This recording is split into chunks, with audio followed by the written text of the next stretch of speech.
Ed Blakely. Ed, good morning. Good morning. I'm truly in lockdown. I even have lockdown background. Checkered shirt, checkered background. Boy, oh boy, when's this all going to end? Bernie is officially out. Biden is all but confirmed to run against Trump. Ed, we've unpacked this one pretty thoroughly. Anything to add today?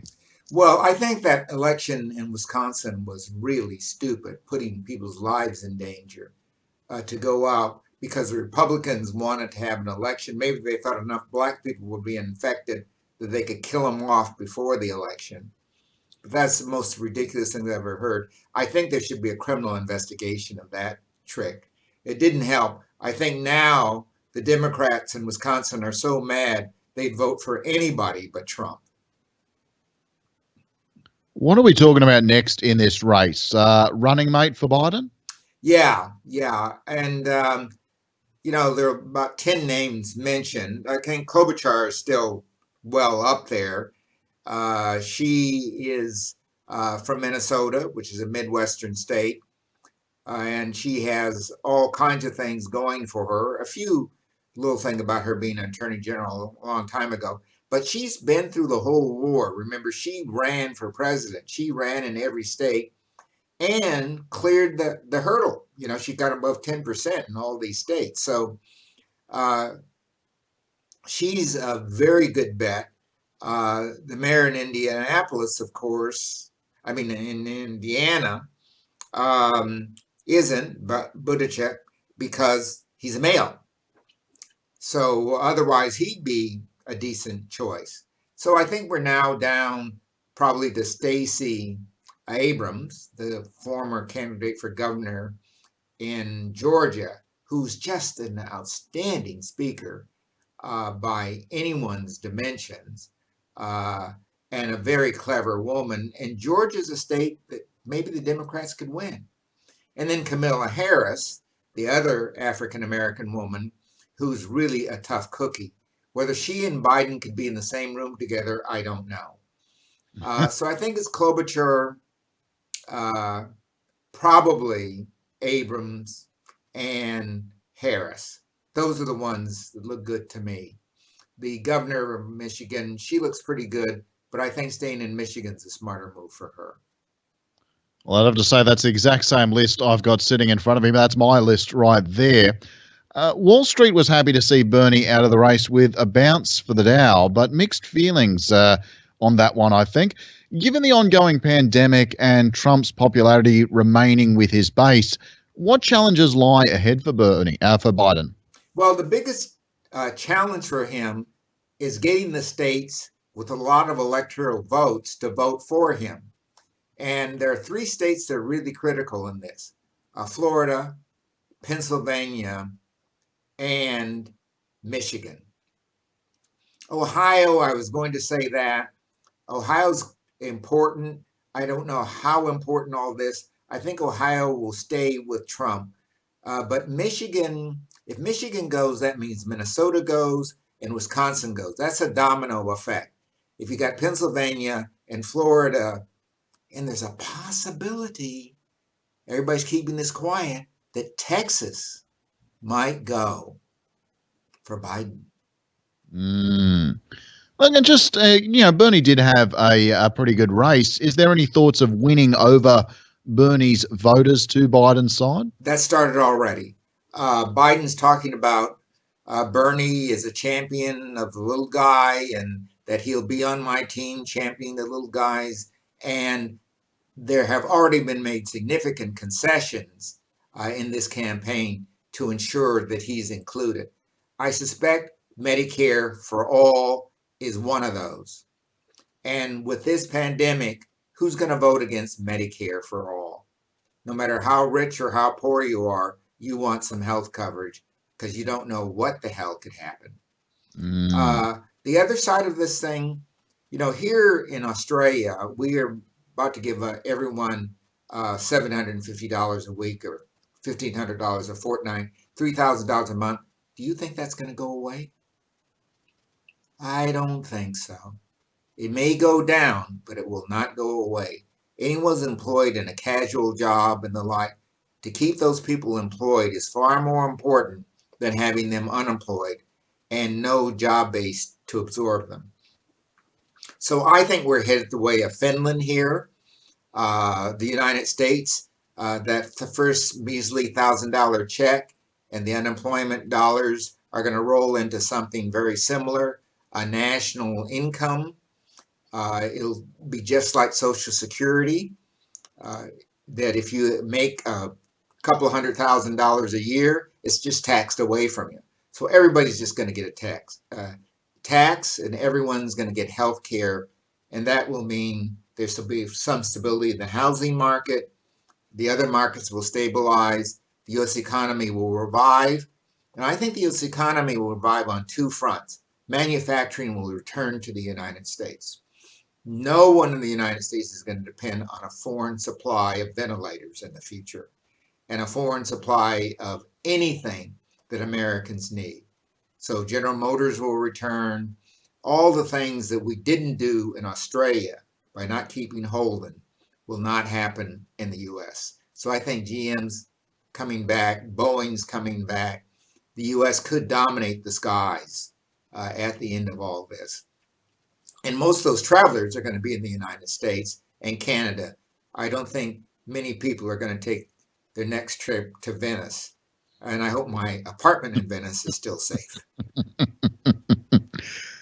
Also, this week, Trump has fired, firstly, Intelligence Community Inspector General Michael Atkinson in an act of blatant political revenge for doing his job and forwarding through the whistleblower complaint about Trump extorting political favors from the Ukraine. Forwarded that one through to Congress. Thoughts on this one, Ed? What can I say? What can I say? The man is vindictive. He's ugly. He doesn't care. The only thing he cares about is himself, and he just showed that again. I don't anticipate the Democrats doing much of anything about this except throwing it back in our faces as another reason this man's got to go. And with the suburban voters and all, this is just another reason for him to go. God only knows what happens with his base, though. This is really an interesting one. Will they just stay home or will they stay behind him? Until we get to November, though, I mean, in the meantime, Trump's also removed Glenn Fine, the acting Pentagon Inspector General, and replaced him with Sean O'Donnell, and removed the chairman of the federal panel Congress created to oversee the Trump administration's management of the $2 trillion coronavirus stimulus package. This, to me, is starting to look a little bit like the night of the long knives, with Trump shaking off all checks to his power. That's exactly what it is. And it's being looked like the day the Reichstag was burned and Hitler came to power. So I hate to keep bringing up these analogies, but they're looking very similar. Of course, Trump is partially covered in his actions by the ongoing coronavirus pandemic, with the US experiencing their highest death toll in a single day this week, more than 1,800 fatalities. Trump has been holding these hours-long press conferences using various experts as background props. Now, on the one hand, Trump is quite shrewd. These press conferences suck up a lot of oxygen from the rest of the news cycle, deny other things or things like Democrats' press coverage. On the other hand, he seems to be losing his goddamn mind if you're to some of the things he's saying and doing. I mean, thoughts on this one? Well, my German just isn't good enough to cover it. That's exactly what he's doing. You got it right. He's sucking the news toward him and away from the possible candidates. There's going to be a swing. This virus will go, and the lockdown will go in the United States. I think it's going to open up a lot faster than here. I think by June, early July, the U.S. will start reopening, but they'll be putting some checks in place about gatherings and things like this. So your favorite bar, you're going to have a test before you go into it. The bouncers won't just be standing there looking at your ID. Any place that holds more than 25 people is going to have this new test, which is very cheap, to find out whether you have the virus and are virus resistant. So this is a test that's already being rolled out in Michigan and other states as workers return to work. So I think people will be screened into everything, and that includes here, that you're going to have a kiosk, and you'll go through something very much like the gates at the airport when you go to a football match or whatever, except this is going to be a real body scan. And the very devices they use now to check to see if you have something on you are probably pretty darn good, with the addition of a smart heat tester to test if you have any kind of virus, if you have a cold or whatever. You're not getting on an airplane. You're not getting into a stadium. If you're coughing, you're not getting in, period. So I think we'll find a rolling recovery, letting people who are safe back into buildings, making sure buildings have safety checks before you go in. Your favorite restaurant, you may be waive the health check you got in the morning, but it won't be good in the evening. So that's where we're headed. The U.S. will have this kind of equipment in place pretty quickly, particularly the major states, and the U.S. will be back in business. I think the reason for this is multifold in the U.S., that this is actually a very good time for the U.S. to do three things: get healthcare straightened out, get the social contract back in place so Americans feel safe, do away with some of the dirty industries and the dirty practices, and bring in some very clean industries with some decent jobs, and everyone has a minimum living wage in the United States. I think that's where we're going to end up. Definitely looking at a brave new world on the other side of this one. That is for certain. Still on this, Trump and now Mike Pompeo have also floated withdrawing funding from WHO, the World Health Organization, following the crisis, claiming that it is them who have failed and that they are biased toward China in their dealings. This doesn't sound like great timing. This is so stupid, it's unbelievable. The fact that it doesn't matter whether they're late, early, or whatever, you need them to track the damn epidemic. My God. I've never heard of things any more stupid than that. And again, vindictive, because they didn't stop the virus. That's what he wants to say. It wasn't the knowledge of the virus. It was on the news long before Trump and the WHO said anything about it. Don't you read the newspaper, buddy? And UK Prime Minister Boris Johnson is also sick, although improving after being moved to intensive care with severe coronavirus symptoms. The UK is a bit delicate at the moment, Ed. It is. It is. Brexit and now exit.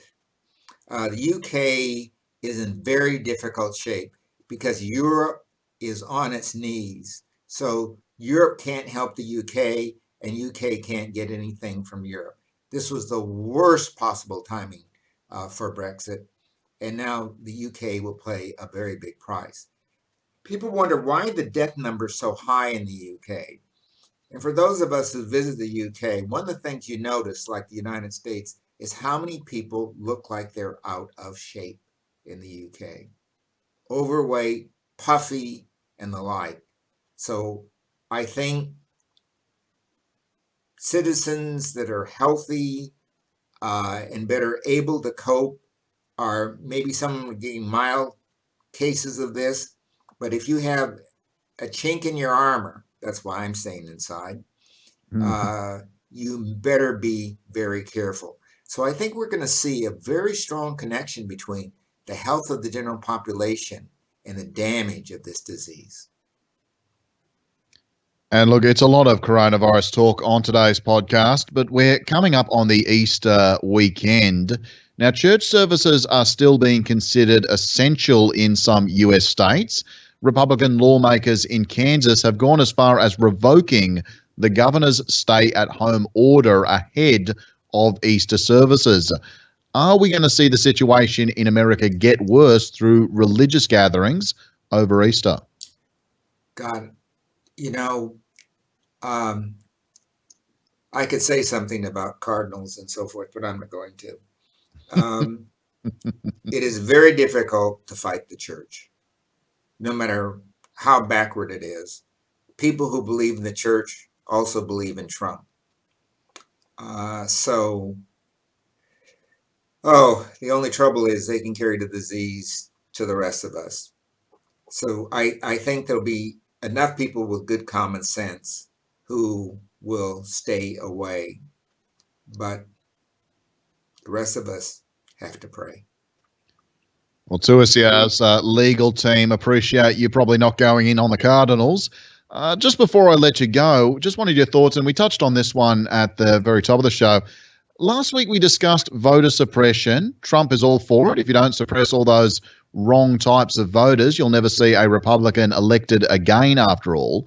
Wisconsin, the Supreme Court voted 5-4 to allow Wisconsin to throw out tens of thousands of mail-in votes. The votes of citizens who mailed in their ballots late, not because they forgot, but because they didn't receive ballots until after Election Day due to the coronavirus pandemic. It's being called one of the most brazen acts of voter suppression in modern times. Thoughts, Ed? To be expected. So get prepared for the national election. That's what we're in for. More and more of this. Very ugly. Ed, thanks very much. You continue to be careful, won't you? And we'll speak to you again next week. I hope to be here. Take care.